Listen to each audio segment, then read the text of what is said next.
In this question, only one force is acting on a 5 kg object which is at rest initially as indicated in the figure. Find the total work done by force. हमें यहाँ total work done निकालना है और graph given है force versus time का, यानी F T graph given है। Area under F T graph से हमें मिलेगा क्या? तो मिलेगा चेंज इन मोमेंटम। ठीक है, तो एरिया अगर इसका निकाल लें तो हमें चेंज इन मोमेंटम मिल जाएगा। अब अगर इस शेप को रिकॉग्नाइज करें तो हम एक रेक्टेंगल देख रहे हैं। रेक्टेंगल का एरिया लेंथ इंटू ब्रेथ होता है, तो लेंथ यहाँ से यहाँ तक हम इमेजिन कर लेते हैं जो कि 2 है, और ब्रेथ इस एक्सिस को देखें तो 20 न्यूटन का फोर्स आ रहा है यहाँ तक, तो 2 इंटू 20 कर देने से मेरा इस रेक्टेंगल का एरिया आ गया जो कि 40 है।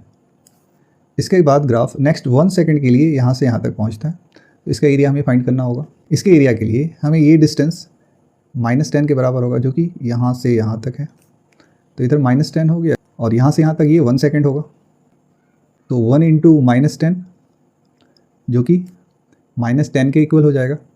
अब नेट एरिया निकालें तो 40 - 10 30 आ गया। ठीक है, दरअसल ये एरिया नहीं चेंज इन मोमेंटम आया है। अब क्वेश्चन के अकॉर्डिंग में हम लोग चेंज इन मोमेंटम को फाइंड करते हैं। तो change in momentum mass into final velocity minus mass into initial velocity.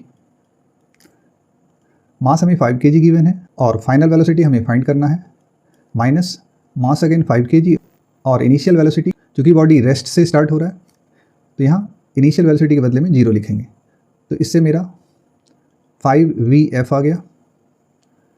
अच्छा, चेंज इन मोमेंटम हमने area under F T graph से निकाला है जो कि 30 स्क्वायर यूनिट है, तो यहाँ पे 30 लिख लेते हैं। यहाँ से फाइनल वेलोसिटी मेरा आ गया 30/5 जो कि 6 के इक्वल होगा, यानी फाइनल वेलोसिटी मेरा 6 मीटर पर सेकंड के इक्वल आ गया है। ओके, क्योंकि वेलोसिटी है तो कहीं ना कहीं हम काइनेटिक एनर्जी पे जा सकते हैं, तो हम total work done equals to change in kinetic energy लिख सकते हैं। तो change in kinetic energy final minus kinetic energy initial. Kinetic energy final के लिए क्या लिखें? हाफ mvf का स्क्वायर माइनस हाफ mvi का स्क्वायर।